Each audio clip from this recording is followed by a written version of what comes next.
çdo ditë vijnë lajme më direkte për rrezikshmërinë madhore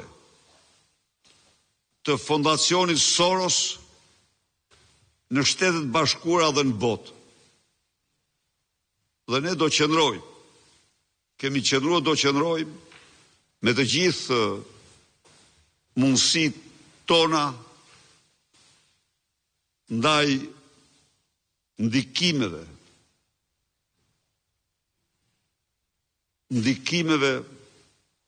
mbështetjes së narkoshtetit nga ky fondacion dhe ndikimeve ekstremiste të majta.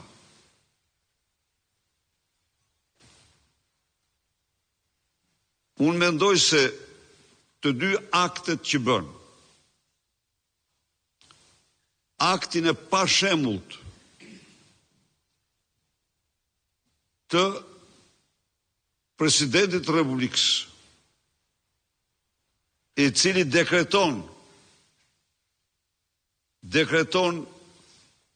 ministër virtual, inexistent,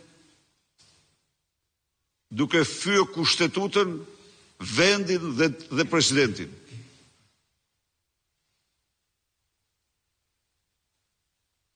Dhe e bën këtë si një sklav i vërtetit i tij, i Edi Ramës, që është i implikuar gjerë në palcë në vjedhjen dhe shpërdorimin e pronave të ushtrisë. Dhe detyrohet të firmos çdo gjë që i çon Edi Rama. Akti pa shembull. Imagjinoni ju, e bëri zhurmë, por zhurma po i kthehet në bumerang se Edi Rama për të mbuluar se po krijon kabinetin e votës së rrëmbyer, kabinetin e farsë elektorale, nxori diellin, por diella po i bëhet sterr. Edhe do t'i bëhet. Unë mendoj se duhet ta nisim urgjentisht këtë dekret në gjykatë kushtetuese që të arkivohet në banesën e turpit të historisë. Njerëz të papërgjegjshëm për detyrën që kanë të aftë të firmosin gjithçka.